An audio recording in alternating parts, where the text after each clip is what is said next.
Tonight, we are going to ask one question with complete honesty. Not, can we reach the stars one day? Not, what technology might we build? The honest version, given everything physics actually says, is interstellar travel possible, or is it blocked by something that no amount of engineering can move? The answer is complicated, but the first part of it is simple. The fastest object humanity has ever launched has been traveling for nearly 50 years. It has covered less than 0.1% of the distance to the nearest star. At that speed, the transit takes 73,000 years. That is the starting measurement, and the barriers do not get easier from there. Tonight, we follow the problem to the bottom. Before we get started, if you love exploring the depths of space as much as we do, take a second to like the video or subscribe. It's a simple action, but it helps this channel reach more curious minds like yours. Now, let's begin. Voyager 1 has been in space for longer than most people watching this video have been alive. It launched in September 1977, when Jimmy Carter was president, when personal computers did not exist, when the first Star Wars film had just opened in theaters. In the 47 years since, it has done something no human-made object had ever done before. It has left the solar system. Sort of. Voyager 1 passed through the heliopause, the boundary where the sun's solar wind gives way to interstellar space, sometime around 2012. It is now roughly 23 billion kilometers from Earth. Its signal, traveling at the speed of light, takes roughly 22 hours to arrive. The spacecraft moves at about 17 kilometers per second, which is 61,000 kilometers per hour. Fast enough to circle Earth in about 11 minutes. This is a real achievement. It is also, against the scale of what the title of this video is asking about, almost nothing. Proxima Centauri, the nearest star to our Sun, is 424 light-years away. A light-year is the distance light covers in one calendar year. Proxima is roughly 40 trillion kilometers from where you are sitting right now. Voyager 1, after 50 years and every gravitational assist the outer solar system could provide, has covered a fraction of that distance, less than 0.1%. At Voyager's current speed, the transit to Proxima Centauri would take approximately 73,000 years. 73,000 years.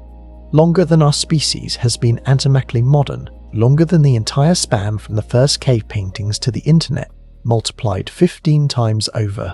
The Egyptian civilization, which lasted over 3,000 years, would need to be run end-to-end about 24 times to equal the transit time to the nearest star at the speed of the fastest object humanity has ever launched.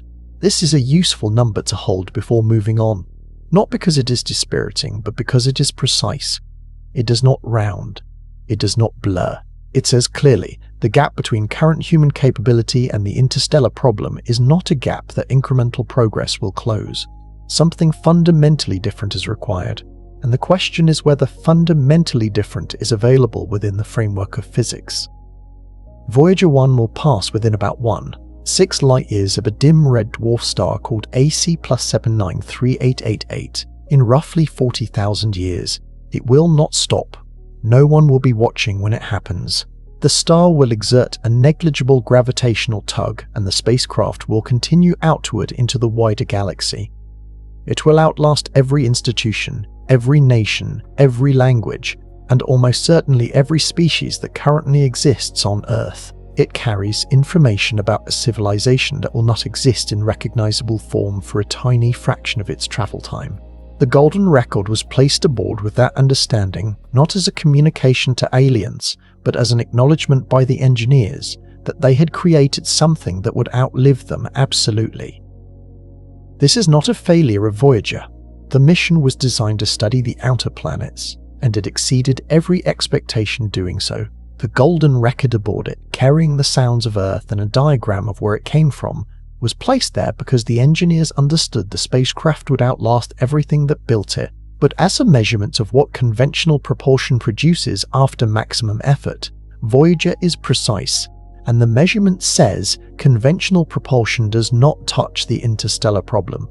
The question then is whether anything else does. The answer requires going through several layers of physics, one by one, each one revealing a new problem beneath the previous solution. It is not a comforting process. but it is an honest one.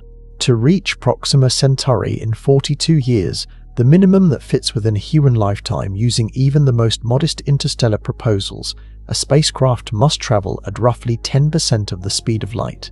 That is approximately 30,000 kilometers per second. Voyager travels at 17. The gap between those two numbers is a factor of 1,750, not a factor of 2, where better engineering might close the difference. A factor of 1,750, a gap that changes the nature of the problem entirely.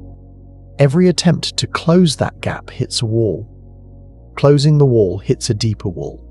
The walls, as it turns out, are not arbitrary. They are written into the same physics that makes stars shine, keeps atoms together, and determines what matter is allowed to do in this universe.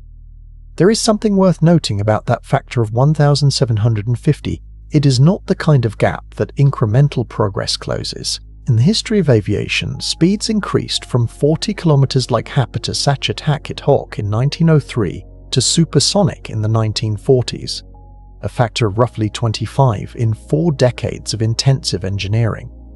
From supersonic to Mach 3 took another 2 decades. The improvements compounded, but they were always improvements to the same fundamental mechanism: air-breathing engines pushing through an atmosphere. The interstellar problem is not like this. It does not require going 1,750 times faster through the same medium using the same principles. It requires a completely different physical approach, because the same principles that allowed aviation to progress have a ceiling, and that ceiling is far below interstellar speeds. This is the distinction between engineering problems and physics problems. Engineering problems have solutions that can be worked toward incrementally. Physics problems have solutions that require changing the framework itself. The history of physics contains examples of both. Heavier-than-air flight was an engineering problem. The classical electron's orbital decay in atoms was a physics problem that required quantum mechanics to resolve, a completely different framework that could not be built by incrementally improving classical physics. The interstellar travel problem has the character of the second kind.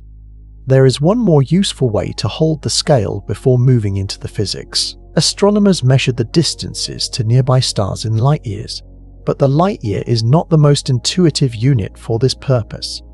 Consider instead the question: how long does it take a signal to cross these distances? A radio signal from Earth to the Moon takes roughly 1.3 seconds. To Mars at closest approach, about 3 minutes. To Jupiter, roughly 35 to 50 minutes depending on orbital position.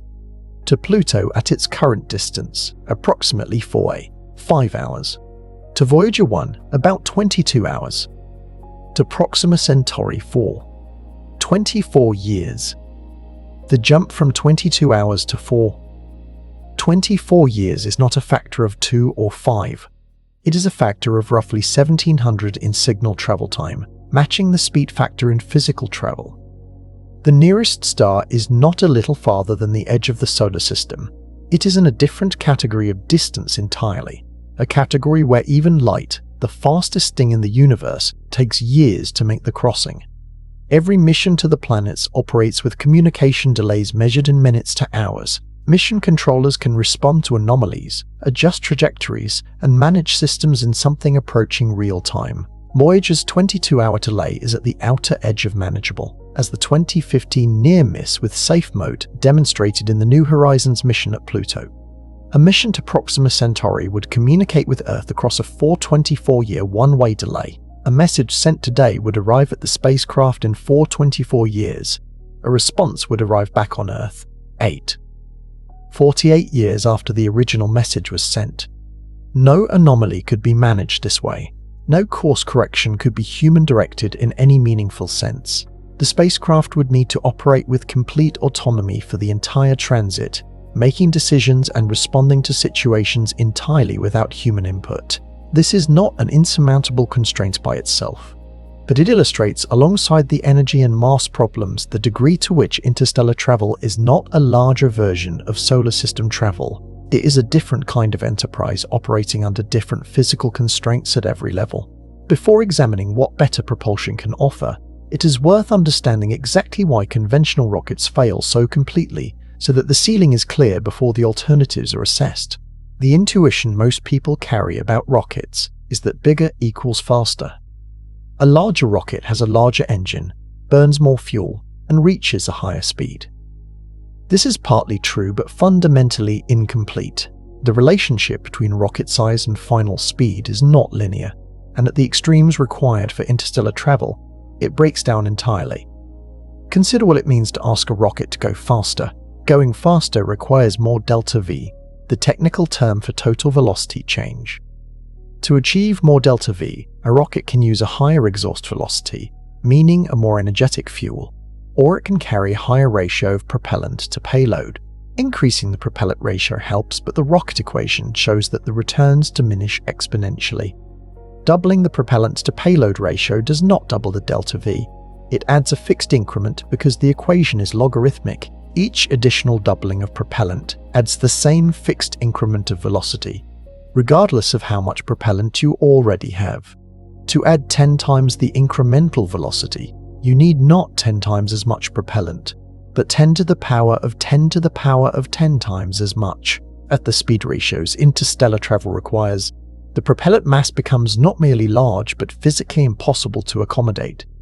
The spacecraft becomes fuel, then mostly fuel, then almost entirely fuel with a vanishingly small payload fraction. A rocket moves by throwing mass backward. Exhaust gas exits the engine at high speed, and by Newton's third law, the rocket moves forward. The faster and heavier the exhaust, the greater the thrust. The maximum speed any rocket can achieve depends on how fast it can expel that exhaust, which in turn depends on the energy stored in the propellant. For chemical rockets, hydrogen-oxygen combustion is close to the thermodynamic ceiling. The exhaust velocity of the best chemical engines is roughly 4 to 5 kilometers per second. This is not an engineering limitation awaiting a more clever fuel formulation. It is a consequence of how much energy is stored in molecular chemical bonds. No known chemical reaction, and no theoretically plausible one, releases dramatically more energy per kilogram of reactant. The best hydrogen-oxygen rocket is close to as good as chemical propulsion gets. The Saturn V, the most powerful rocket humanity ever built, carried astronauts to the moon using hydrogen-oxygen-oxygen upper stages. Its final stage achieved an exhaust velocity of about 4.4 kilometers per second. That engine was not far from the chemical physics ceiling. Building a larger version of the Saturn V would not meaningfully change this picture. Now compare that exhaust velocity to what the interstellar problem requires. To reach 10% of light speed, a spacecraft needs to achieve roughly 30,000 kilometers per second of velocity. Chemical exhaust velocity is 5 kilometers per second. The ratio is 6,000 to 1. Chemical rockets cannot produce exhaust faster than this, which means chemical rockets cannot propel a spacecraft anywhere near the speeds interstellar travel demands. Even with the solar system's gravitational assists fully exploited, as Voyager demonstrated, the resulting speed is 17 kilometers per second. That is the sum of every chemical burn ever applied, plus every planetary flyby ever executed in the outer solar system. It is a magnificent achievement, and it is 0.06% of the speed of light. There is no version of a chemical rocket, regardless of size or sophistication, that contributes meaningfully to the interstellar problem. This is not a comment on engineering quality. It is a comment on what chemical bonds contain. The intuition that bigger rockets go faster breaks down here. A larger chemical rocket reaches a higher speed because it can carry more propellant for longer burns. But the relationship between propellant mass and final speed is not linear. It is governed by the rocket equation, which appears in the next chapter. The brief version is that doubling the propellant does not double the speed. The returns diminish rapidly. You can build a rocket 1,000 times larger than the Saturn V, and it will not get you anywhere near interstellar speeds. The ceiling is set by chemistry, not by engineering ambition. This is also why there is no obvious near-term successor to Voyager that will close the gap meaningfully. Better launch vehicles, more powerful upper stages, optimized trajectories. These improvements might produce spacecraft moving at 25 or 30 or even 50 kilometers per second rather than 17. They would not change the fundamental picture. At 50 kilometers, light transit to Proxima Centauri takes roughly 25,000 years instead of 73,000. The difference is enormous in absolute terms. Against the interstellar problem, it is a footnote. Understanding this precisely is important because it clarifies what kind of problem interstellar travel actually is. It is not an engineering problem that better chemistry or larger rockets will eventually solve. It requires a different kind of energy source and a different kind of propulsion physics. The question is whether those exist. Recognizing that chemistry is categorically insufficient, every serious proposal for interstellar propulsion has turned to nuclear energy. The gap in energy density is stark. Nuclear fission releases roughly 1,000,000 times more energy per kilogram of fuel than chemical combustion. Fusion releases several times more than fission. These are not incremental improvements. They are orders of magnitude. Nuclear thermal propulsion, the approach tested in the American MERV program during the 1960s, heats a propellant with a reactor instead of burning it. Hydrogen, superheated by a nuclear reactor and expelled through a nozzle, achieves exhaust velocities roughly twice those of the best chemical engines, around 8 to 9 kilometers per second. The NRVA program ran from 1955 to 1972. It tested 28 engine designs in the Nevada desert, with some tests running for extended periods at full power. The Phoebus 2A engine, fired in 1968, produced over 1,000 megawatts of thermal output, more than many large power plants. The engines worked consistently. The NRVA engines were tested successfully. They worked. The program was cancelled in 1972, not because the engines failed, but because the political climate had changed, and there was no funded mission to justify the investment. Twice the exhaust velocity of chemistry is a genuine improvement for missions within the solar system. For interstellar travel, it is nowhere near sufficient. The required speed of 30,000 kilometers per second is still thousands of times beyond what nuclear thermal propulsion can provide. Here the physics becomes more interesting and more brutal. Every rocket that carries its own propellant is governed by the Tsiolkovsky rocket equation, derived in 1903 by a Russian schoolteacher named Konstantin Tsiolkovsky, who had never seen a rocket launch and was working in a small wooden house without central heating. The equation describes the relationship between a rocket's exhaust velocity, its propellant mass, and the maximum speed change it can achieve. And what it says about interstellar propulsion is one of the most discouraging things in all of applied physics. The relationship is not linear, it is exponential. Doubling the required speed change does not double the fuel mass, it more than doubles it. Tripling the speed requires even more than triple. At the speed changes required for interstellar travel, the fuel mass spirals toward infinity, while the payload fraction, the actual mission hardware, shrinks towards zero. Consider a concrete example. A fusion rocket, if ever built, might achieve specific impulse values far above any chemical or fission engine. At optimistic estimates, a fusion drive might expel exhaust at velocities of a few thousand kilometers per second. That is real performance. With it, a spacecraft might theoretically reach 10% of light speed. But the rocket equation demands a price. To reach 10% of light speed and then decelerate at the destination, a spacecraft using even a high-performing fusion engine would need to be roughly 90 to 95% propellant by mass at departure. The payload, the actual spacecraft with its life support, science instruments, and crew quarters, would be 5 to 10% of total mass. For a mission carrying humans with all the systems that requires, that residual payload fraction translates to a departure mass in the tens of thousands of tons. The most serious interstellar spacecraft design study ever conducted, Project Daedalus, produced by the British Interplanetary Society between 1973 and 1973 and 1978, calculated a departure mass of roughly 54,000 tons for an unmanned fusion flyby to Barnard's star at 12% of light speed. That is 54,000 tons for a probe with no crew, no life support, and no deceleration capability. It would fly past its target and continue into the dark forever. The fuel in that design was helium-3, a fusion fuel with superior performance characteristics to the more common deuterium-tritium combination. On Earth, helium-3 is extraordinarily rare, present in only trace quantities from solar wind deposition. The Moon contains somewhat more, accumulated over billions of years of solar wind exposure, but nowhere near the 50,000 tons Daedalus required. The proposal was to eventually mine it from the atmosphere of Jupiter. Mining 50 tons of helium-3 from Jupiter, a process that would require spacecraft capable of descending into a gas giant's crushing pressure, extracting specific isotopes from its deep atmospheric layers, and returning them to orbit for transport to the spacecraft assembly location, is not an engineering problem awaiting a modest budget increase. It is worth understanding how large 50,000 tons actually is. The International Space Station, the largest structure humanity has ever assembled in orbit, has a mass of roughly 420 tons. Daedalus required propellant equivalent to about 120 International Space Stations worth of mass, of a substance not available anywhere in the inner solar system. The mission architecture assumed a civilization already capable of industrial-scale operations in the outer solar system, mining and processing resources from the atmosphere of a gas giant. That civilization does not exist. The prerequisite for the mission is a version of the mission itself.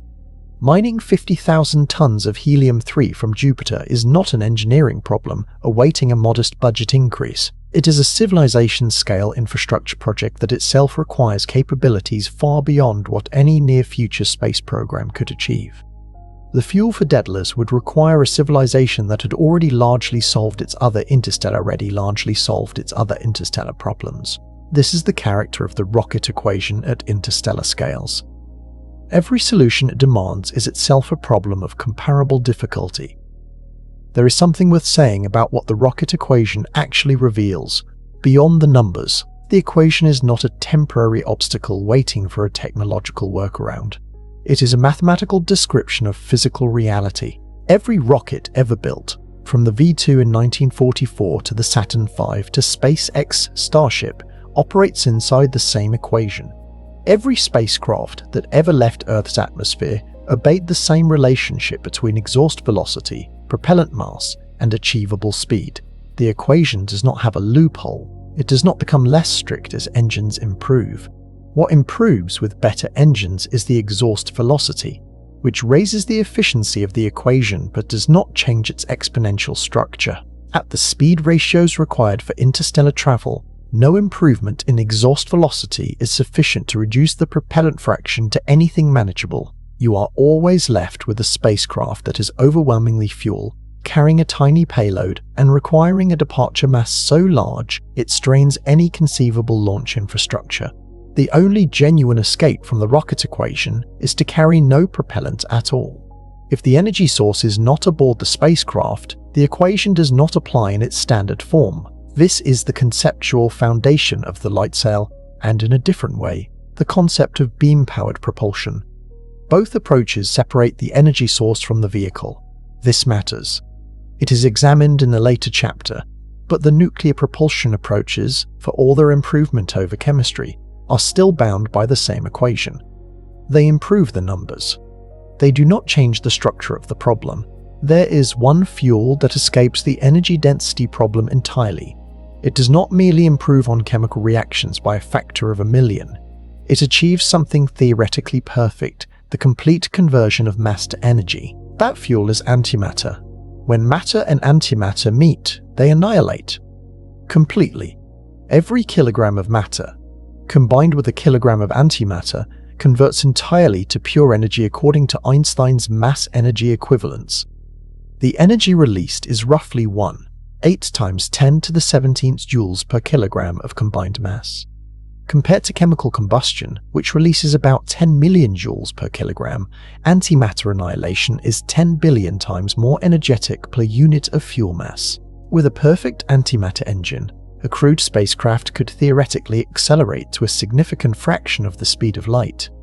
The fuel mass problem that crushed every other approach would be manageable.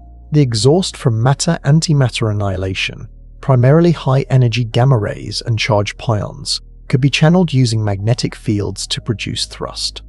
The physics of antimatter propulsion is sound.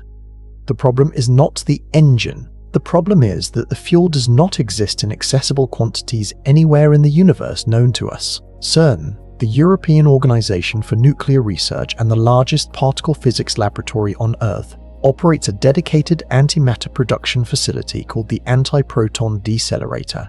It produces antiprotons continuously, slows them, and combines them with positrons to create antihydrogen atoms. The entire facility, with all its infrastructure and energy input, produces approximately 10 nanograms of antimatter per year. A gram is 1,000 milligrams. A milligram is 1 million nanograms. 10 nanograms per year means CERN produces 100 millionth of a gram of antimatter annually. A crude interstellar mission using antimatter propulsion would require grams of antimatter and quite possibly kilograms depending on ship mass and target speed. At CERN's production rate, gathering enough antimatter for such a mission would take somewhere between tens of millions and hundreds of millions of years.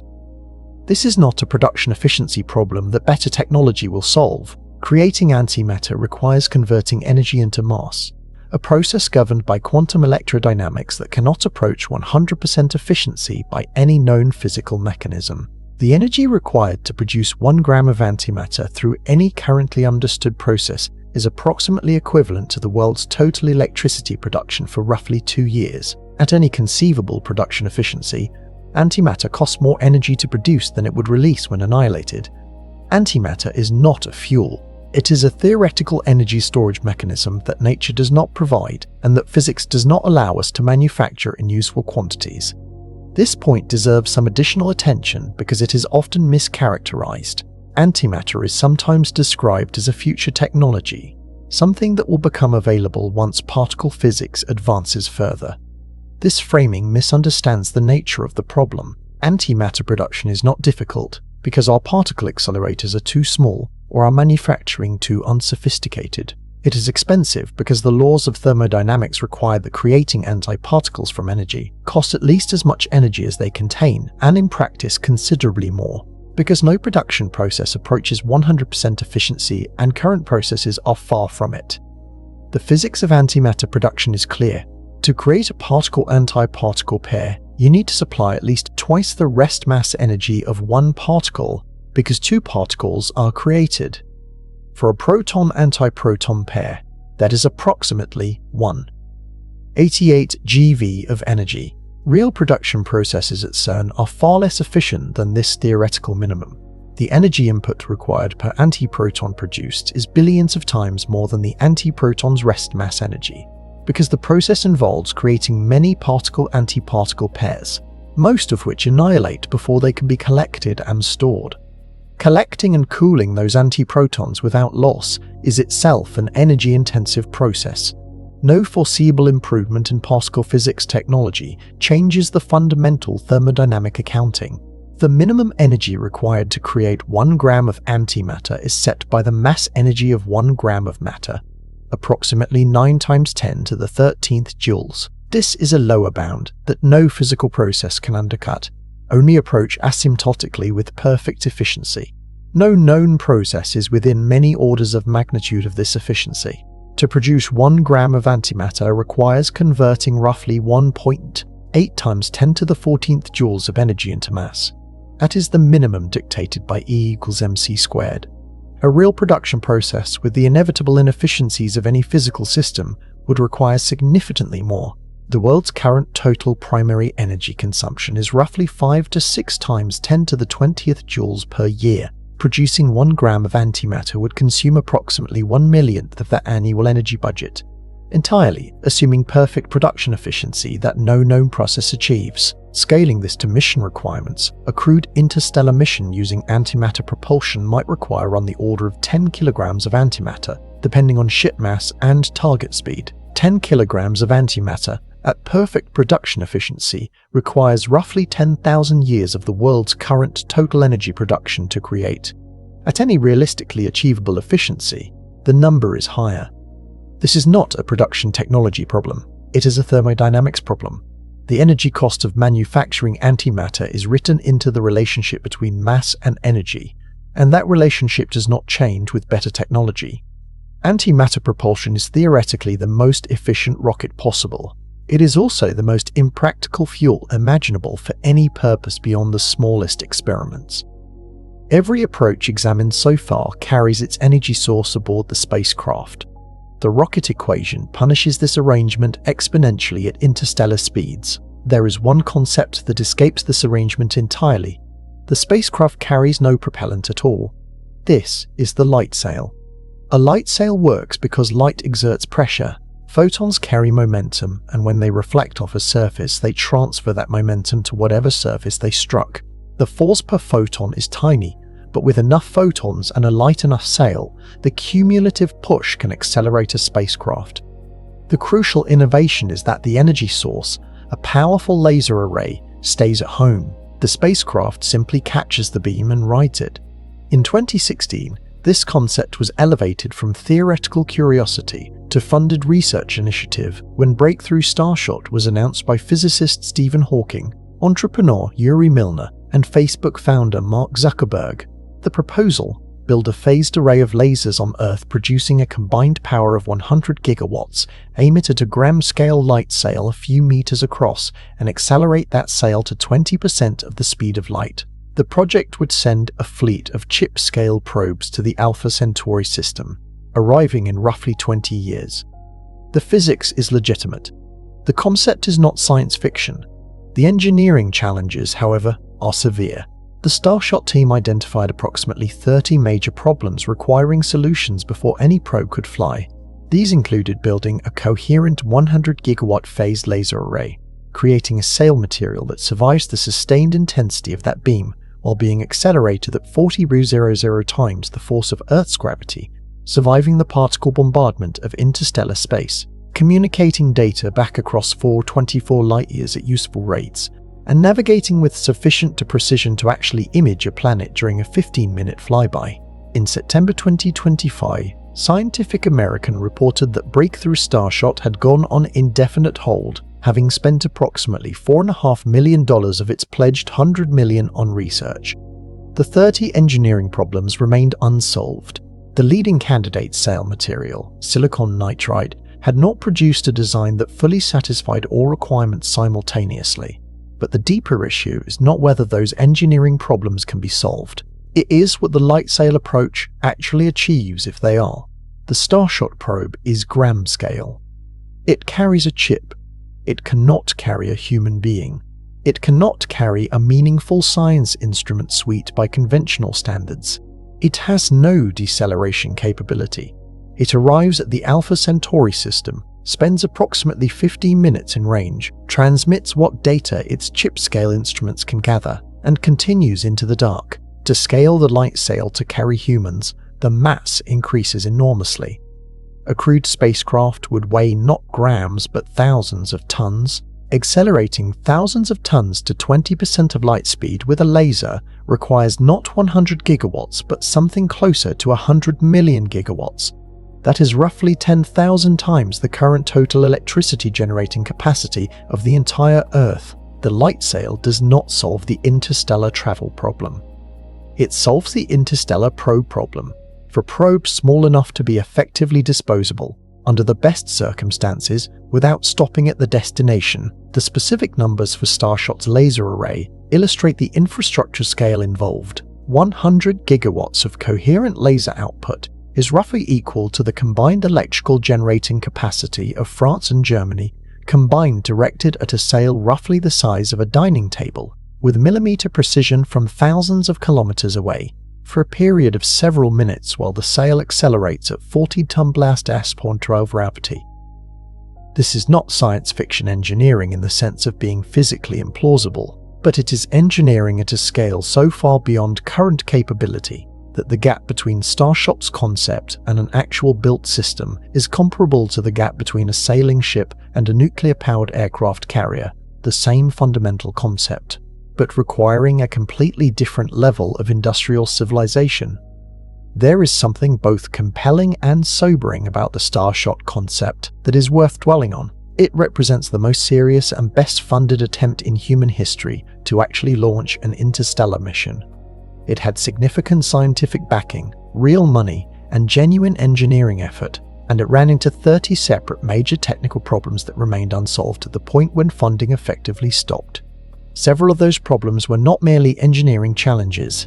The laser array required for Starshot a phase-coherent array producing 100 gigawatts of combined output, is not simply a large version of existing laser technology. Coherently phasing thousands of individual lasers over a multi-kilometer array and maintaining that coherence while tracking a rapidly accelerating gram-scale target is a problem at the frontier of optics and control systems, with no demonstrated path to the required performance. The materials science problem for the SAIL was similarly fundamental. No known material simultaneously satisfies all the requirements for surviving the laser blast, surviving interstellar dust bombardment, being light enough to accelerate to 20% of light speed in a reasonable distance, and retaining structural integrity throughout. These are not problems awaiting larger budgets. They are problems awaiting physical discoveries that may or may not be forthcoming. The deeper issue is what the light sail reveals about the fundamental constraints of the problem. Even the most favorable approach, one that sidesteps the rocket equation by leaving the energy source on Earth, still produces only chip-sized probes that cannot stop. The physics of the situation is not being defeated by the light sail concept. It is being accommodated by reducing the spacecraft to near-zero mass, by accepting that it cannot decelerate, and by accepting that the 100 gigawatt laser required is a civilization-scale infrastructure project that dwarfs anything currently in existence. The light sail does not beat the physics. It accepts the physics and works within its harshest constraints. Assume for a moment that all of the problems described so far have been solved. Some future technology produces the energy. The spacecraft achieves 20% of the speed of light. The light sail or the fusion engine or the theoretical physics we have not yet discovered does whatever is required. The spacecraft leaves Earth and heads toward Proxima Centauri at 60,000 kilometers per second. Now the next problem appears, and it appears because of something no one traveling at ordinary speeds ever needs to consider. The space between the stars is not empty. The interstellar medium, the material that fills the space between stellar systems, is exceptionally thin. Its average density is roughly 1 hydrogen atom per cubic centimeter. On Earth, the air you are breathing contains roughly 10 to the power of 19 molecules per cubic centimeter. Interstellar space is more than 10 billion times less dense than air. By any human intuition, it is indistinguishable from a vacuum. At 17 kilometers per second, the speed of Voyager 1, it behaves like a vacuum. The impacts of individual atoms on the spacecraft are negligible. Voyager has been traveling through the interstellar medium since approximately 2012 when it crossed the heliopause. Its instruments have detected the ambient interstellar plasma, measured magnetic field directions, and provided data on the local ISM properties. None of this has damaged the spacecraft in any measurable way. At Voyager speed, the interstellar medium is truly benign. Voyager has been traveling through the interstellar medium since around 2012 and has not been meaningfully degraded by it. At 60,000 kilometers per second, everything changes. At that speed, the spacecraft's reference frame transforms the interstellar medium. The hydrogen atoms that appear effectively stationary in the lab frame are now arriving at the spacecraft's leading face at 60,000 kilometers per second. Each proton carries kinetic energy proportional to the square of its velocity relative to the spacecraft.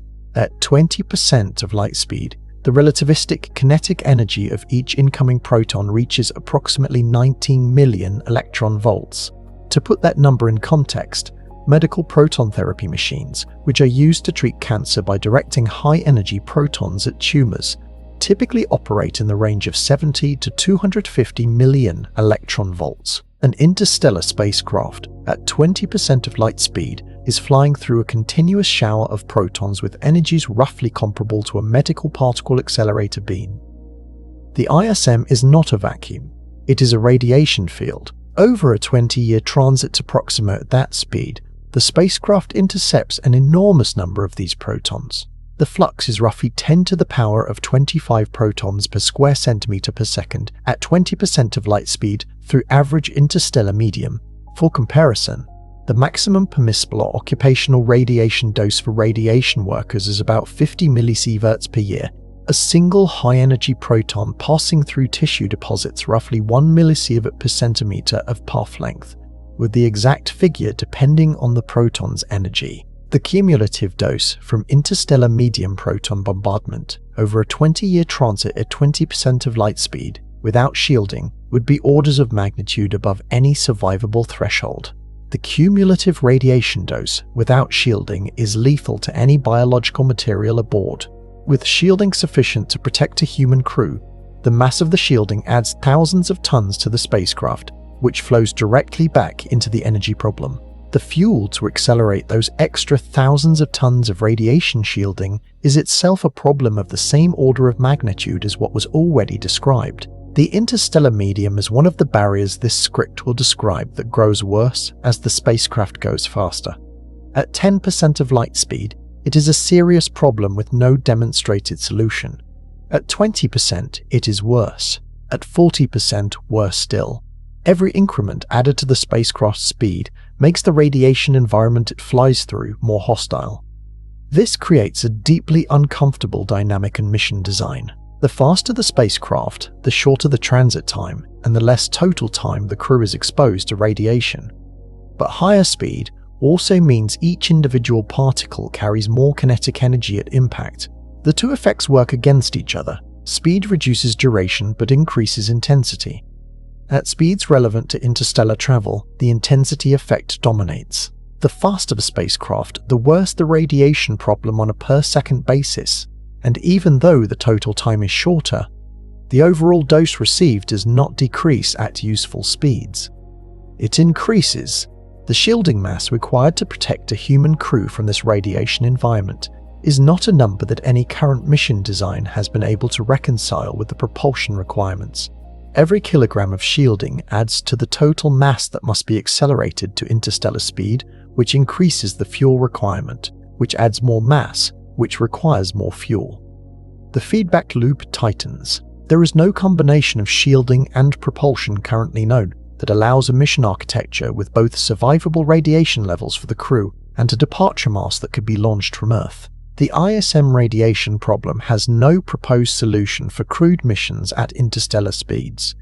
This is not a gap in engineering sophistication, it is a gap in available physics. The radiation from hydrogen atoms is persistent and cumulative. The problem from dust is different. It is sudden and potentially catastrophic. In addition to gas, the interstellar medium contains dust, tiny solid particles, mostly silicates and carbon compounds, distributed at an average of roughly 1 grain per trillion cubic meters. The grains range from nanometers to micrometers in size. At rest, a single micrometer dust grain is effectively invisible. It masses roughly 1 femtogram, 1/millionth of 1/billionth of a gram. No instrument calibrated for human scales would register it as anything worth noting. At 20% of light speed, the same grain carries kinetic energy of approximately 2 to 3 joules. That is the energy of a small firecracker, concentrated into an impact point smaller than a cell nucleus. The grain and the hull material at the impact site both instantly convert to expanding plasma. The crater left is not proportional to the grain's tiny mass. It is proportional to the energy released, which is enormous relative to the grain's size because of the velocity. For the breakthrough Starshot chip, this is a known design problem. The team's analysis showed that individual dust grain impacts at interstellar speeds would very likely destroy individual probes. The physics is clear and not optimistic. A single 100 micrometer grain, about the width of a human hair, carries kinetic energy at 20% of light speed equivalent to roughly 400 grams of TNT. A direct impact on the sail material would be catastrophic. The proposed solution was redundancy. Send hundreds of chips so that a statistically expected number survive the transit. If 1% of probes make it through without fatal impact, that is enough. This solution is only viable for chip-scale probes. A crewed spacecraft cannot be sent in redundant swarms where 99% are expected to be destroyed. The crew cannot be a statistical outcome. Shielding against relativistic dust impacts is an unsolved problem. The standard approach of adding dense material to the leading face works against slow impacts where kinetic energy is modest. At interstellar speeds, the impact energy is so large that shielding material does not absorb it so much as participate in an explosion. The grain and the shield both vaporize. A thicker shield produces a larger explosion at the impact site, which may do more structural damage than a thinner shield. The optimal shielding geometry for relativistic dust impacts is still a matter of active research with no consensus solution. There is a practical ceiling somewhere around 5 to 10% of light speed below which shielding solutions for small probes are manageable. Above that ceiling, the dust problem becomes progressively more severe. A crewed mission has no known design solution to relativistic dust bombardment at speeds that would allow a transit within a human lifetime. The frequency of encounters also needs to be understood. Interstellar dust density is roughly 1 grain per 10 to the 12 cubic meters. A spacecraft with a cross-sectional area of 1 square meter, traveling 4.24 light-years, sweeps through a column of roughly 4 times 10 to the 15 cubic meters of space.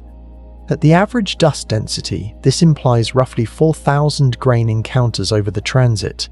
At 20% of light speed, each encounter releases the energy of a small explosive charge on the leading hull. 4,000 such detonations distributed across the leading face over 20 years, each vaporizing a small patch of hull material and driving a plasma jet inward. No material science solution to this problem exists at present. Several research groups have worked on protective coatings, multi-layer structures, and electromagnetic deflection concepts. All face the fundamental issue that the energies involved at interstellar speeds are simply beyond the range where passive materials provide meaningful protection. Electromagnetic deflection might work for electrically charged particles, but interstellar dust grains are typically electrically neutral at macroscopic scales and would not respond to magnetic fields. The dust problem and the radiation problem together form a physical environment that current materials science cannot protect against for any crewed mission at the speeds that interstellar travel requires. Each problem alone might be addressed with creative engineering. Together they define an environment that no known spacecraft material could survive intact over the duration of an interstellar transit. There is a framing of the interstellar travel problem that sometimes appears in popular discussion. The idea that even if we cannot currently make the trip, the problem is simply that we need to develop better technology. We just need to be patient, invest in research, and eventually the engineering will be there.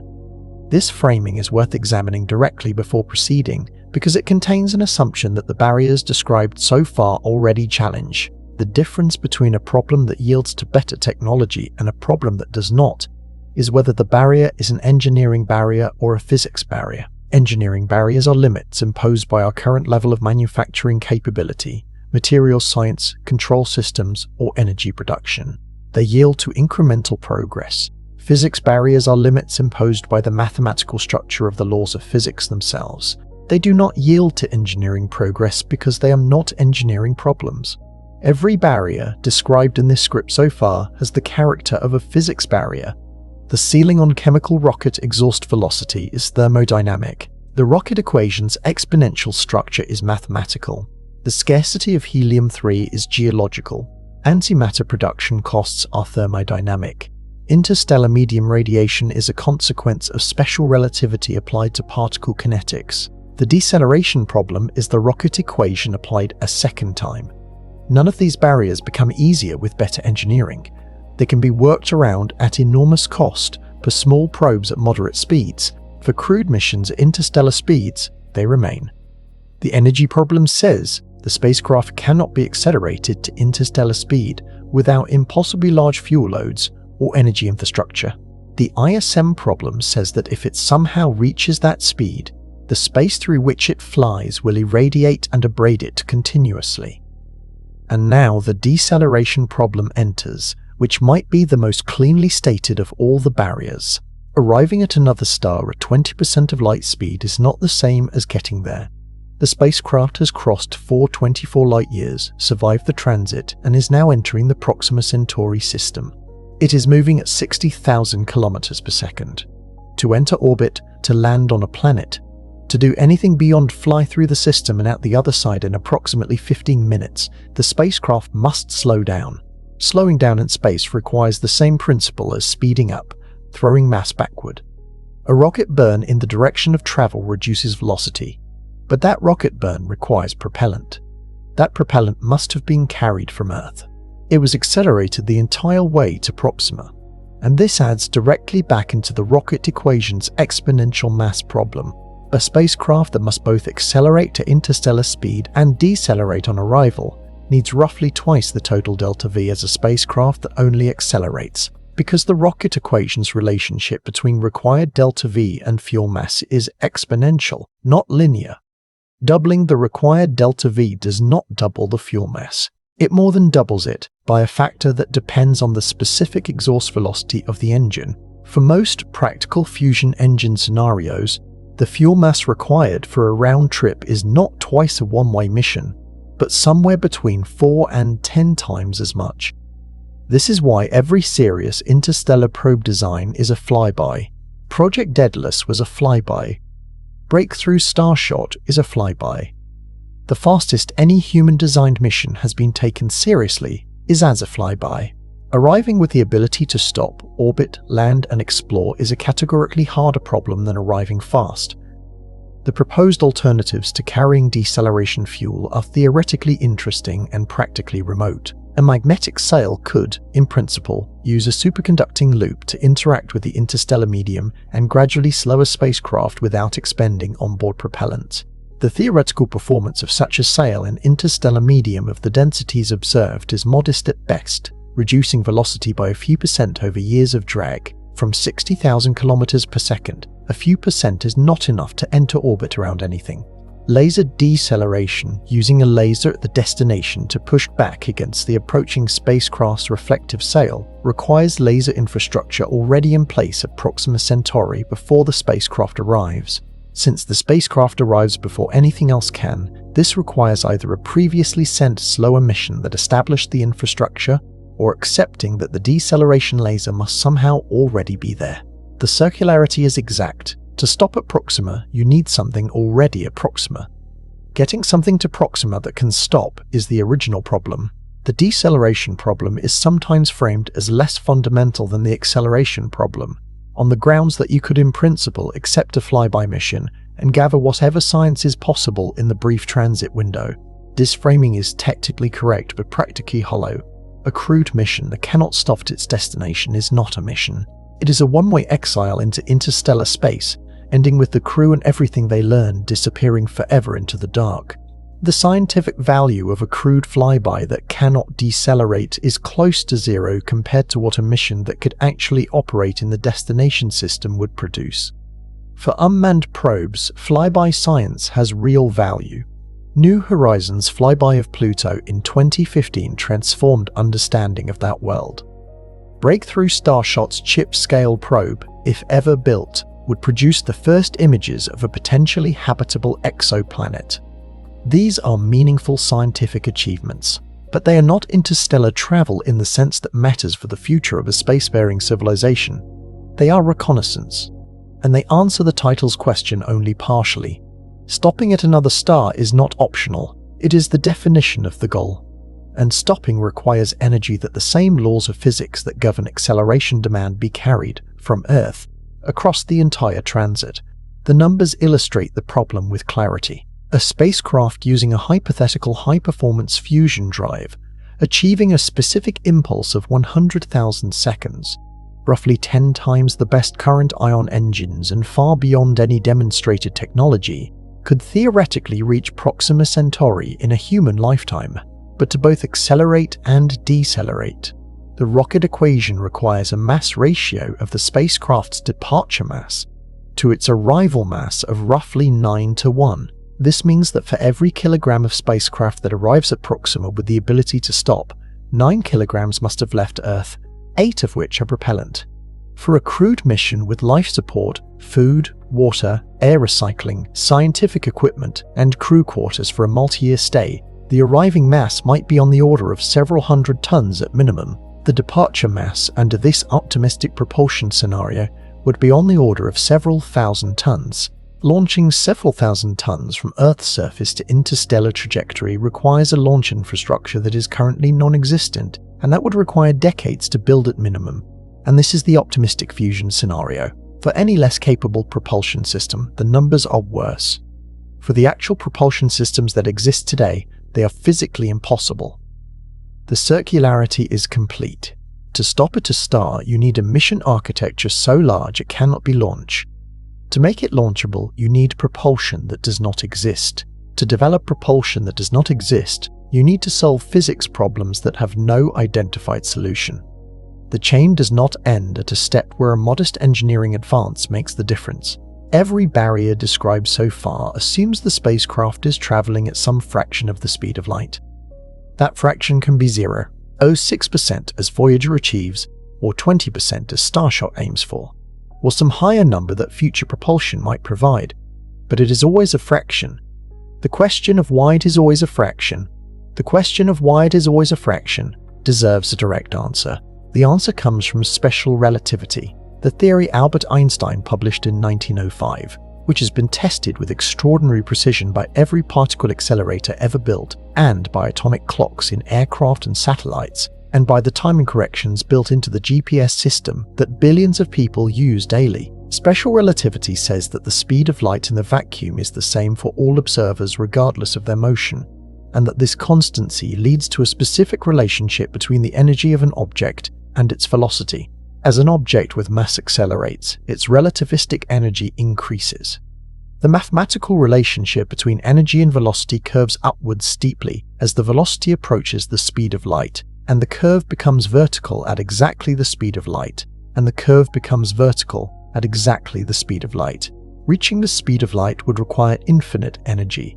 Exceeding it would require more than infinite energy, which has no physical meaning. This is not an engineering limitation. It is a geometric feature of how space and time relate to each other. The speed of light is the conversion factor between spatial dimensions and temporal dimensions in four-dimensional spacetime. Just as you cannot travel north from the North Pole because there is no such direction, you cannot travel at or beyond the speed of light because the geometry of spacetime does not contain such a direction for objects with mass. The particle accelerators of CERN confirm this daily. The Large Hadron Collider accelerates protons to roughly 99.99999% of the speed of light. At that speed, each proton's energy is about 6,500 times its rest mass energy. To increase that proton speed by the remaining 0.7 from each 20 speed, by the remaining 0.9% from 99.99999% C to 100% C, would require the proton's energy to increase from 6,500 times its rest mass to infinity. The gap between 99.9999997% and 100% is infinite in energy terms. The LHC cannot cross it. Nothing can. This leaves the speed of light as an absolute ceiling, not in the sense that better technology might approach it more closely, but in the sense that there is no meaning to the question of what lies on the other side of it for any objects with mass. Time dilation, which special relativity also predicts, creates an interesting partial solution to the human timescale problem. A traveler moving at a significant fraction of light speed experiences less time than stationary observers. At 90% of light speed, time dilation reduces the traveler's experienced transit time by roughly half. A transit that takes 10 years from Earth's perspective takes about 4 years in the traveler's reference frame. At higher speeds, the factor grows. At 99% of light speed, the traveler experiences roughly 1/7 of the time that passes on Earth. Time dilation has been confirmed experimentally. It is real. Atomic clocks on board high-altitude aircraft run slightly slower than identical clocks on the ground, precisely as predicted. In 1971, physicist Joseph Hafey and astronomer Richard Keating flew atomic cesium clocks around the world on commercial aircraft and compared them to clocks that remained on the ground. The flying clocks ran slower, by exactly the amount predicted by special relativity and general relativity combined. The experiment has been repeated with greater precision many times since. GPS satellites receive time corrections for relativistic effects as a matter of routine engineering, because without those corrections the navigation system would degrade rapidly. Muons created in the upper atmosphere by cosmic ray impacts survive long enough to reach the ground because their internal clocks run slow at the velocities they travel. Without time dilation, muons created at 15 km altitude would decay before traveling more than a few hundred meters. With time dilation at 99.7% of light speed, their effective lifetime is extended by a factor of roughly 14, allowing them to reach sea level. This is measurable, measured, and consistent with no alternative explanation. So time dilation is real, and for a traveler at high speed, it does reduce the subjective duration of the trip. At 90% of light speed, a 10-year Earth frame transit becomes roughly 4 years in the traveler's experience. At 99%, it becomes roughly 4 years. This is the one real benefit special relativity offers interstellar travel. But none of the other problems listed in this script care about the traveler's subjective experience. The energy required to reach 90% of light speed is calculated in the Earth frame. The ISM particle flux that hits the spacecraft per second is calculated in the Earth frame. The deceleration fuel required is the same in either frame. The number of years the civilization that funded the mission waits for any signal is measured in the Earth frame. Time dilation reduces the biological aging of the crew. It changes nothing else. But time dilation does not solve the interstellar travel problem. It reduces the biological aging of the crew. It does not reduce the energy required to accelerate to those speeds. It does not reduce the interstellar medium bombardment, which gets worse at higher speeds. It does not solve the deceleration problem, and it creates a profound human consequence. A crew that travels to a star at 90% of light speed and returns has been gone for decades of Earth time, while experiencing roughly half as many years personally. They return to find everyone who sent them old or dead. Civilizations changed, technologies transformed. The mission is severed from the civilization that commissioned it. Time dilation is not a shortcut. It is a trade. Less traveler time at the cost of more civilizational time, with no reduction in the physical barriers along the way. The human dimension of this trade is worth sitting with. A crew that departs Earth at 90% of light speed toward a star 50 light-years away will experience roughly 22 years of travel in each direction. They return to Earth having aged 44 years from their perspective. From Earth's perspective, 111 years have passed. The crew members who left in their 30s return in their 70s to a world that has aged by more than a century. Their children are dead. Their colleagues are dead. The institutions that trained them may not exist. The technology they left with is ancient history. The civilization that sent them has changed beyond recognition in ways they cannot predict. This is not a consequence that can be engineered around. It is a consequence of what special relativity says about time at relativistic velocities. It cannot be fixed by better communication technology, because signals also travel at the speed of light and take 50 years to cover 50 light-years. To cover 50 light-years, it cannot be fixed by faster travel because faster travel requires more energy and worse ISM bombardment conditions. It is a feature of the physical reality of interstellar distance. The civilizational implication is this: any crude interstellar mission is, by the physics of the situation, a severance. The crew departs from one civilization and arrives at the destination belonging to none. Their connection to home is theoretical, maintained by light-speed messages that take years to exchange. The civilization that funded them has moved on before they arrive. What was a living enterprise when they left has become, by the time of any round trip, ancient history. Time dilation is real and physically confirmed. It is also, in the context of interstellar travel, a description of exactly how isolated and unreachable the stars are from any human civilizational perspective. The civilizational severance point deserves one more pass, because it is sometimes dismissed as a human psychology problem rather than a physics problem. The argument runs, perhaps future human societies will be structured differently, with longer time horizons, less attachment to specific civilizational continuity, more willingness to accept century-long mission timescales. Perhaps the crew would regard the isolation not as a cost, but as an opportunity. This may be true. Human institutions and values change. But the physics does not. Even if future civilizations develop the cultural capacity to fund and support century-scale interstellar missions, the missions themselves still take as long as light travel time dictates, still irradiate the crew for the entire transit, still face the deceleration problem on arrival, still require energy and fuel that the rocket equation demands. The human psychology problem is soluble in principle. The physics problems are not. Special relativity prevents exceeding the speed of light by conventional acceleration. But there is a different class of proposal that does not attempt to accelerate through the light speed barrier. Instead, it attempts to go around it by manipulating space-time itself. The most developed of these proposals comes from a 1994 paper by Mexican physicist Miguel Alcubierre, published in a peer-reviewed journal of general relativity. Alcubierre showed that Einstein's field equations, which describe how mass and energy curve space-time, permit a solution in which a region of space contracts in front of a spacecraft and expands behind it. For spacecraft, resting inside a stable bubble of flat space-time does not itself move relative to local space. The bubble moves, and because general relativity places no limit on how far space-time itself can move, the spacecraft can in principle traverse any distance in arbitrarily short time from an external observer's perspective. The mathematics of the Alcubierre metric is exact. The paper is not a speculation or an extrapolation.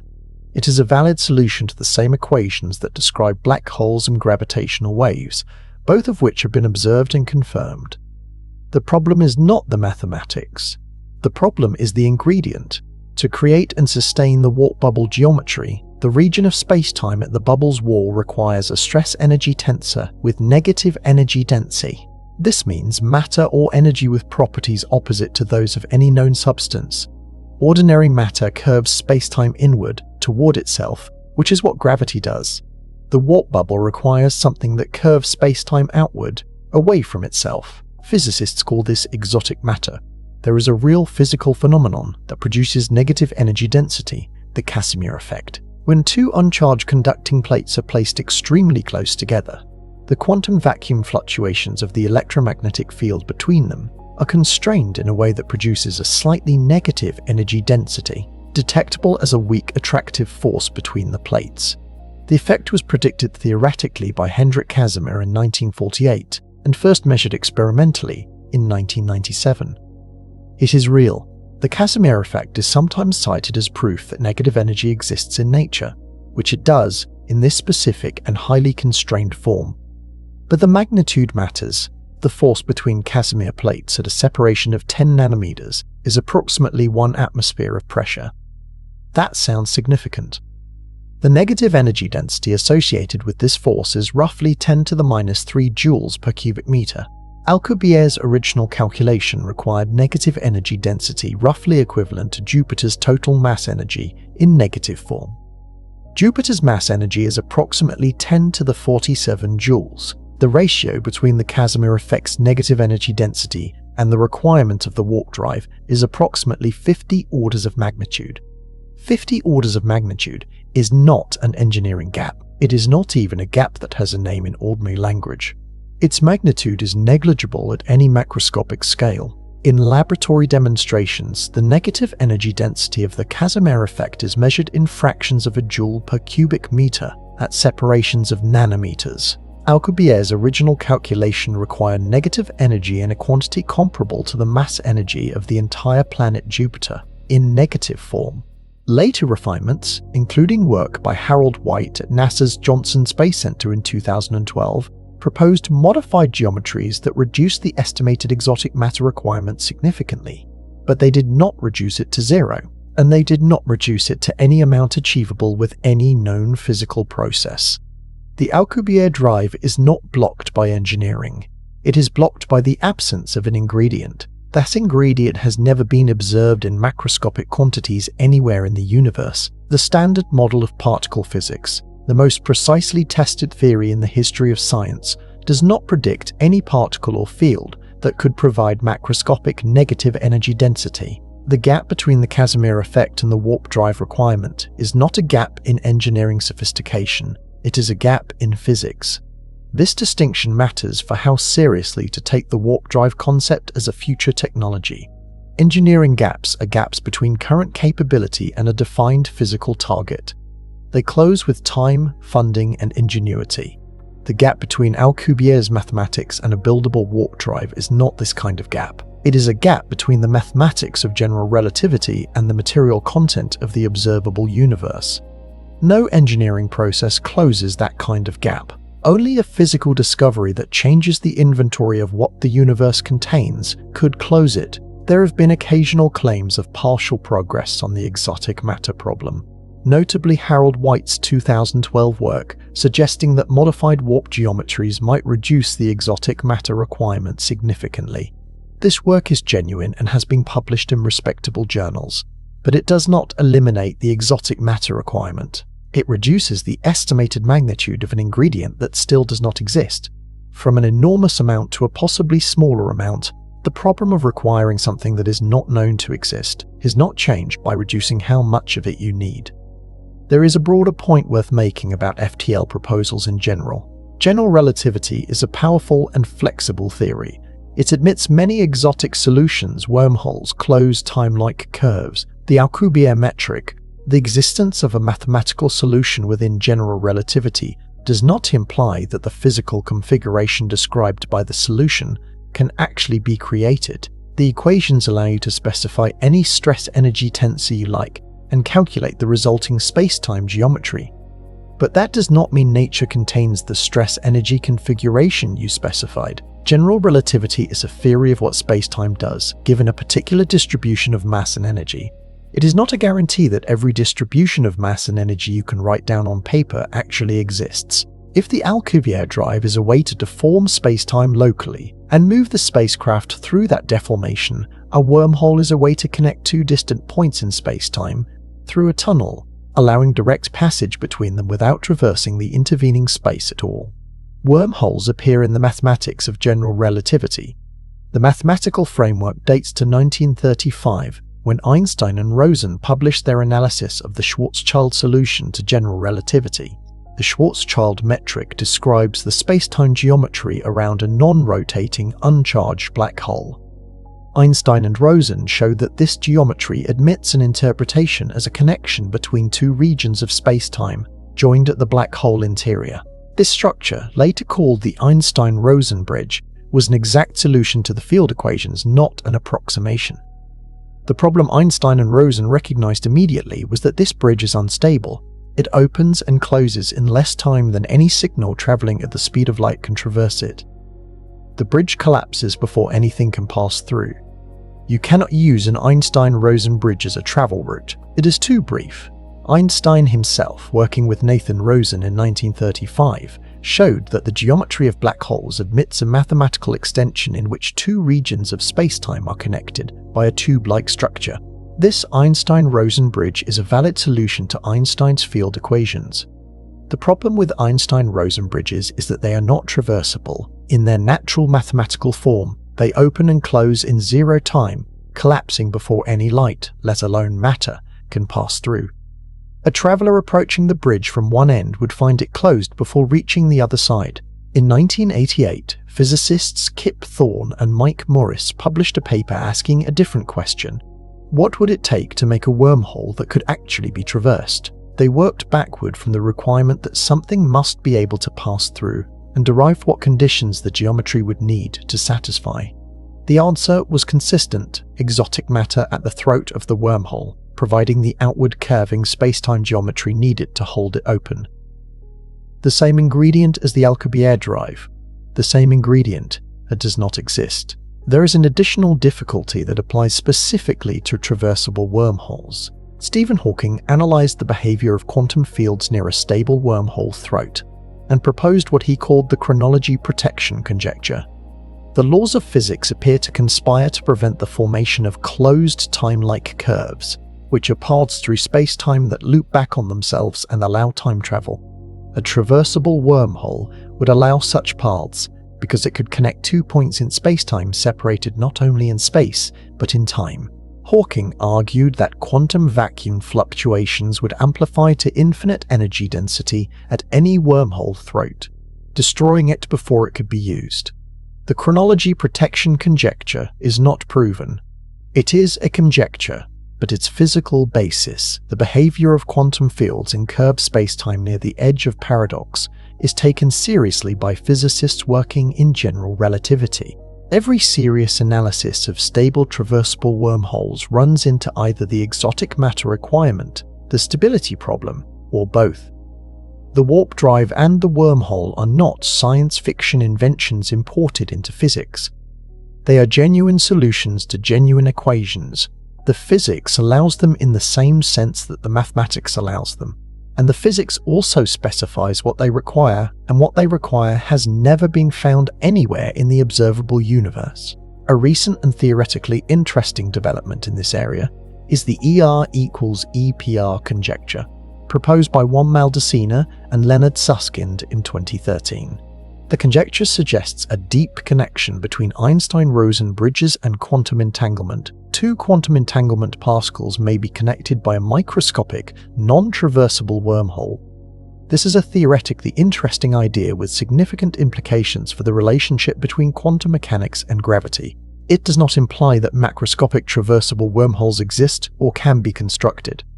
The wormholes implied by ER equals EPR are Planck-scale structures connecting individual particles. They are not travel routes. They cannot be scaled up without the exotic matter problem appearing again in full. The consistent theme across every proposal to circumvent the speed limit using general relativity is the requirement for matter or energy conditions that do not appear to be realized in the universe we observe. This is not a coincidence. It reflects something fundamental about the structure of general relativity. The same framework that allows these exotic geometries in its equations also generates conditions through the interplay of quantum mechanics and gravity, but appear to prevent them from being physically realized. The mathematics is permissive, the physics is not. The barriers described in this script are all theoretical arguments derived from physics equations and their consequences, but the universe itself provides a different kind of evidence, and it points in the same direction.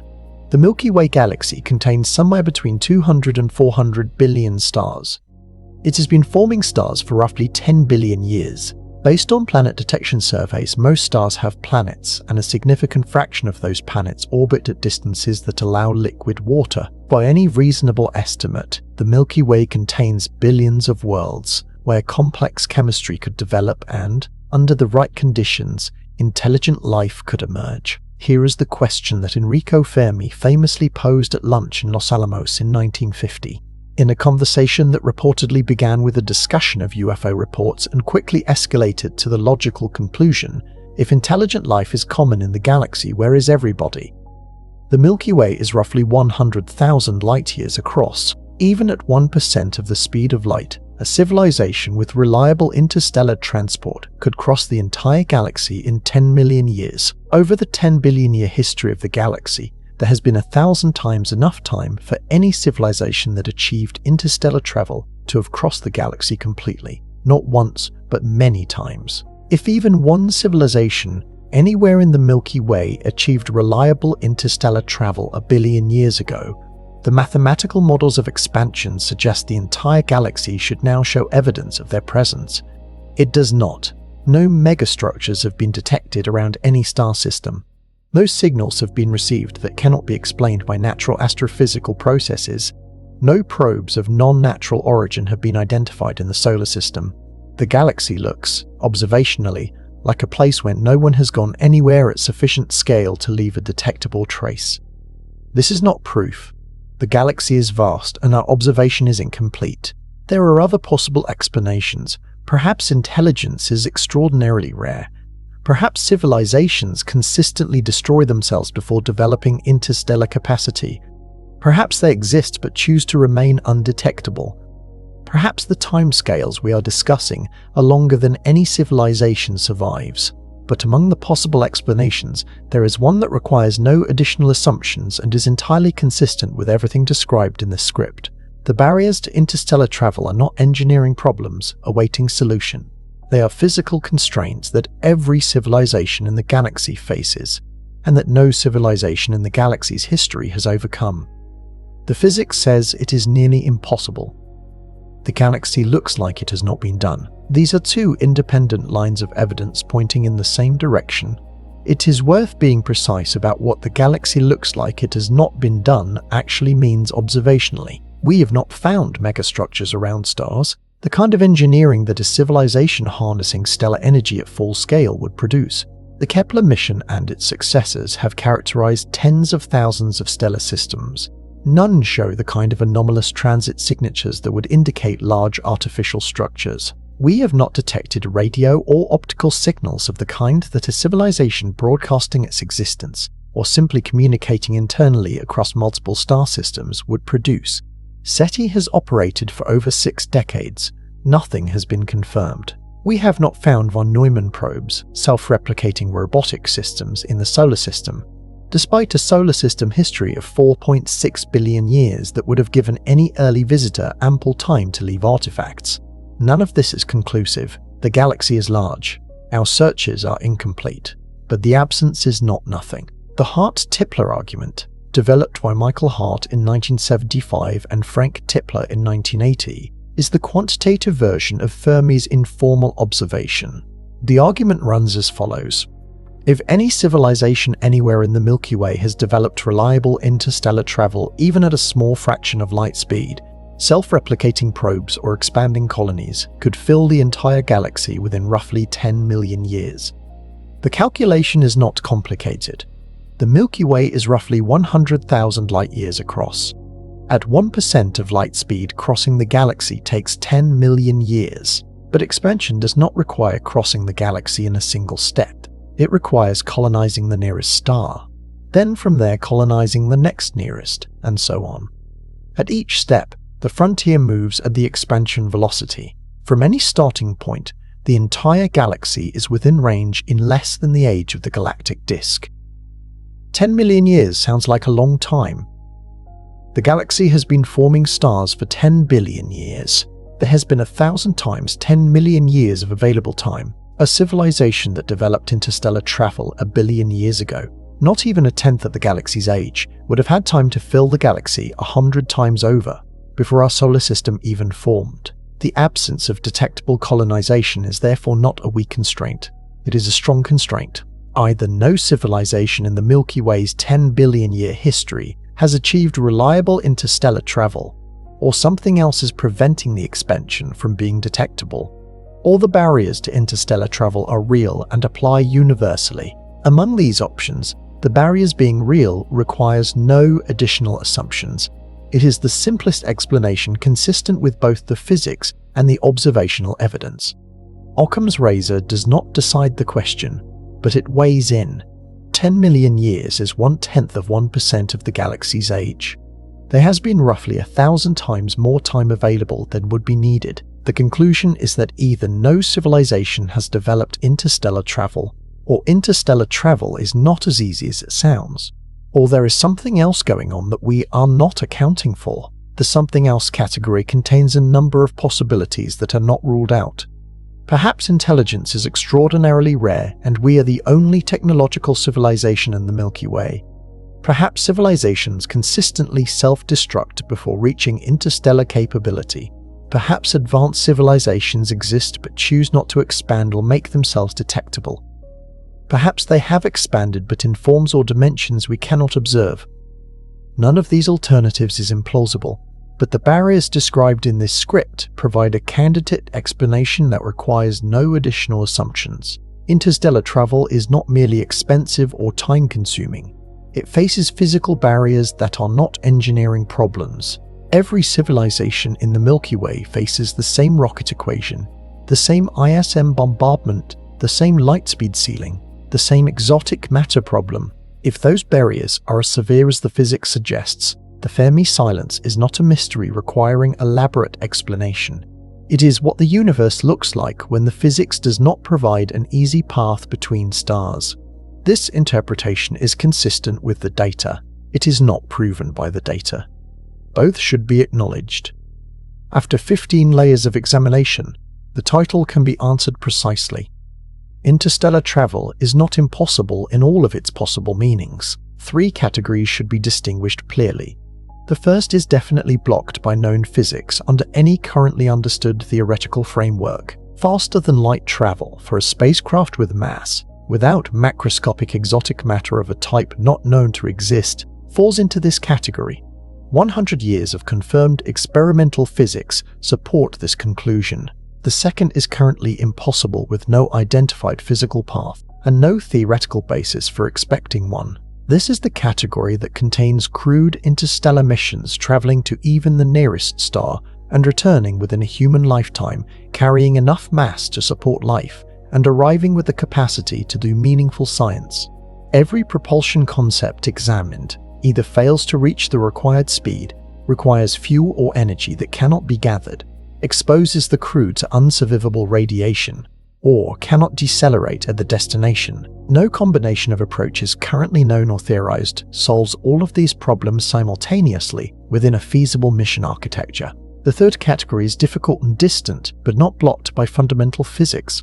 Robotic probe flybys on multi-thousand-year trajectories at fractions of a percent of light speed, or gram-scale probes on light-sail architectures if the engineering problems are solved.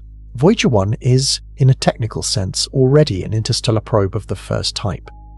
It will never reach another star on any timeline relevant to humanity, but it is moving through interstellar space. The physics does not forbid these missions. Time and patience forbid them in the practical sense. The version of interstellar travel that most people have in mind when they imagine the future departure from Earth and arrival at another star within a human narrative frame crew intact with the ability to explore and return, sits firmly in the second category, not hard in ways that future technology will address. Currently impossible under any known or theorized physics that respects the established experimental record. This is a claim that deserves to be held carefully because the history of science contains examples of things that seemed physically impossible but were later found possible through new understanding.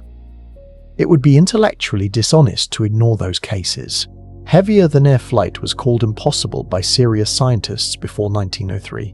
Nuclear energy was declared impossible before Rutherford understood atomic structure. The list continues. But the character of those cases matters. In every case where something called impossible turned out to be possible, the new understanding came from discovering that the physical framework used to make the impossibility argument was incomplete or incorrect. New phenomena were found that the old framework had not accounted for. Special relativity was discovered. Quantum mechanics was discovered. These new frameworks allowed things the old framework prohibited. The barriers to interstellar travel described in this script are not artifacts of an incomplete framework. They are consequences of the most precisely tested theories in the history of science, confirmed at energies and scales that cover the full range of any interstellar propulsion concept. The speed limit is confirmed at 99.9999999% of light speed. The exotic matter requirement follows directly from the same general relativity that predicted gravitational waves exactly as observed. The rocket equation is a mathematical identity, not a theory. It does not change when new physics is discovered, because it is not a physical law. It is a consequence of Newton's third law and conservation of momentum, which have never been observed to fail. The case for interstellar travel becoming possible depends not on incremental improvement within known frameworks, but on the discovery of new physics that changes the fundamental relationships between energy, mass, and velocity. That is possible in principle. It is not something that can be planned, predicted, or scheduled. It may happen. It may not. The honest position is that we do not know. Not probably impossible, not eventually possible with patience. Currently impossible under any known or theorized physics. Without an ingredient, exotic matter with negative energy density that has never been observed anywhere in the universe. That is the honest answer. And it is worth sitting with the third category specifically, because it is sometimes used to soften the title's conclusion in misleading ways. Breakthrough Starshot, if its 30 engineering problems were solved, would be a genuine interstellar probe, a gram-scale chip traveling to Alpha Centauri at 20% of light speed and spending 15 minutes in range of Proxima Centauri b, would represent a historic achievement. The images it returned would be the first direct photographs of another planetary system, taken from within it. The scientific value would be real and significant, but it would not be interstellar travel in the sense that matters for the long-term future of any spacefaring civilization. It would be reconnaissance. A flag planted in a photograph, proof of concept for something we still could not do in any meaningful way.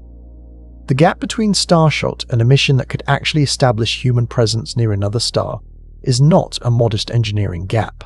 It is orders of magnitude in mass, energy, shielding, deceleration capability, and mission duration. Every one of those gaps leads back to the same physics walls. The third category also includes extremely slow missions on timescales of thousands to tens of thousands of years. In principle, a spacecraft moving at a fraction of a percent of light speed could reach Proxima in 10 to 20,000 years. No particular physics prevents this, but no human institution has ever maintained continuity over thousands of years, and there is no reason to expect any future institution to do so reliably enough to support a mission of this duration. This is not a physics problem. It is a civilizational timescale problem. It does not belong in the same category as the other barriers, but it is worth noting that even the most conservative approach to literal interstellar travel operates at timescales that human civilizations have never demonstrated the ability to sustain. That is the honest answer. It is not a permanent answer. Future physics might reveal something that changes one of the constraints described here. The history of physics contains genuine surprises, and intellectual humility requires acknowledging that what is unknown may eventually be known. But there is a difference between "we do not know" and "we have every reason to expect a solution." The latter applies to the engineering problems of flying to Mars or building a fusion reactor. The former applies to exotic matter and traversable wormholes. Honest accounting does not collapse that distinction. The appropriate analogy might be this. Before the 20th century, many physicists believed that a theory of everything, a single framework unifying gravity and electromagnetism and all other forces, was simply a matter of time and cleverness. After a century of effort, no such unification has been achieved. The problem turned out to be harder than expected in ways that suggested the expected approach was wrong. The barriers to interstellar travel have a similar character. They do not feel like engineering barriers awaiting better tools. They feel like indications that the expected approach, building rockets or even warp drives, is wrong at a conceptual level. The actual solution, if one exists, may require physics so different from what we currently have that it cannot be extrapolated from where we are now. That is an honest assessment. It is different from saying it is impossible forever.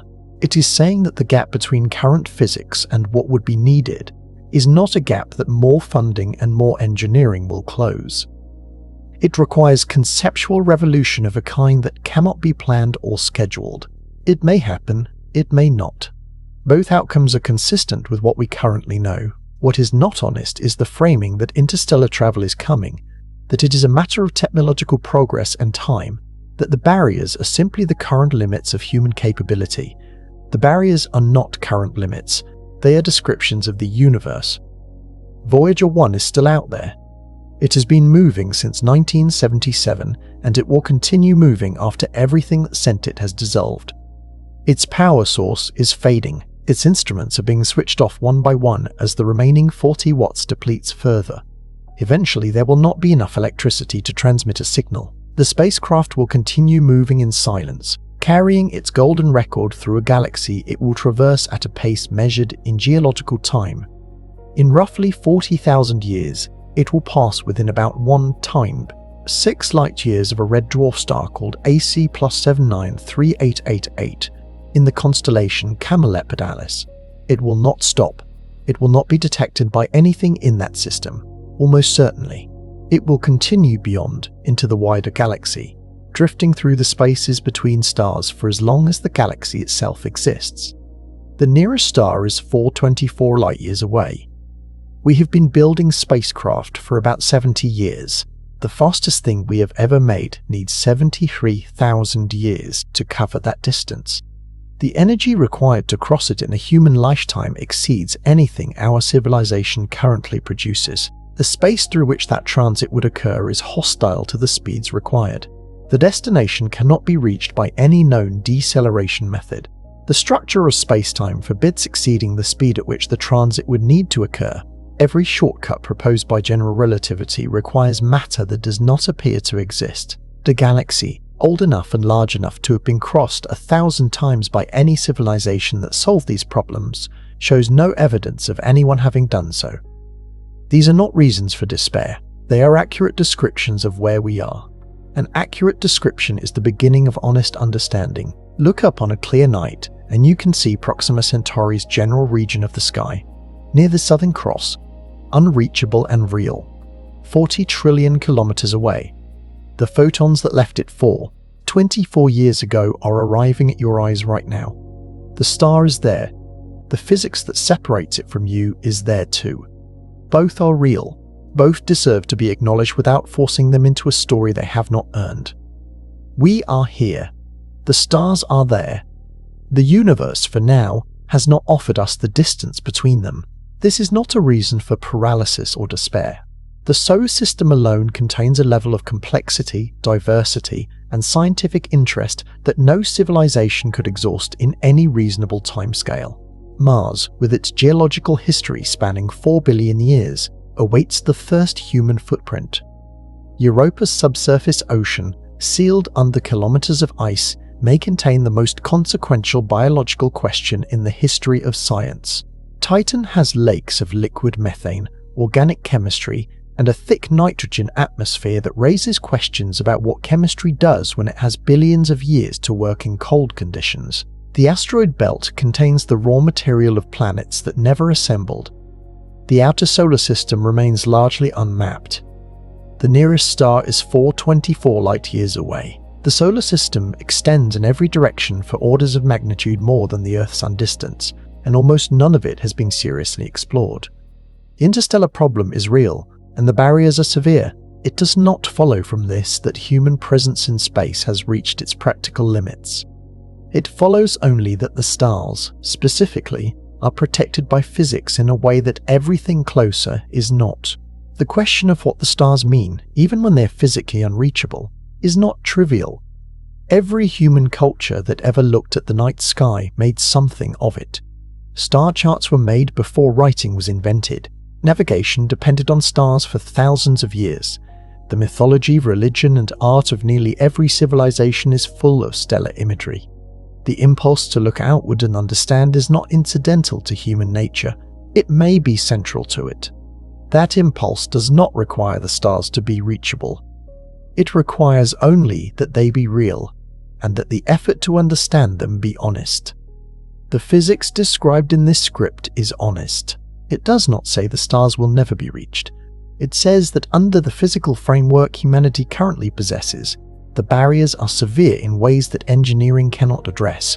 That is a specific and limited claim, not a cosmic judgment. The universe is not hostile to us.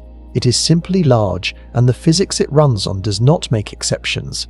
Voyager 1 carries a golden record, because the people who built it understood something worth understanding.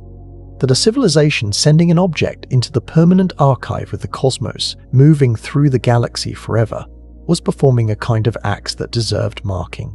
The golden record is a message to whatever might eventually encounter the spacecraft. It is also a message to the civilization that sent it. Here is what we were, here is what mattered to us. Here is proof that for a brief period in the history of a small rocky planet orbiting an ordinary star, something looked outward and understood what it was looking at. The stars are not reachable with current physics. The impulse to understand them, to reach them, to know what is there, is not physics. It is something older. It does not require the stars to be reachable to be worth having. The light arriving at your eyes from Proxima Centauri right now left that star 424 years ago. In those 424 years, its photons have crossed a distance that would take Voyager 73,000 years to cover. They did it in 424 years because they are light, and light obeys a different set of rules than spacecraft with mass. That asymmetry between what we can see and what we can reach is not a temporary condition awaiting a technological fix. It is a permanent feature of the universe's physical structure. We can map the galaxy in extraordinary detail. We know the spectra of stars thousands of light-years away. We can detect planets orbiting those stars by the slight dimming of their light. We can analyze the atmospheres of those planets and look for the chemical fingerprints of biological activity. We can know a great deal about places we cannot go.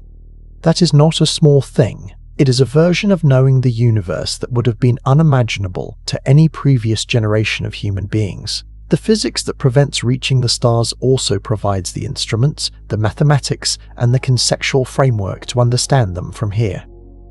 Both facts belong to the same universe. Both deserve acknowledgement without forcing either into a simpler story than they warrant.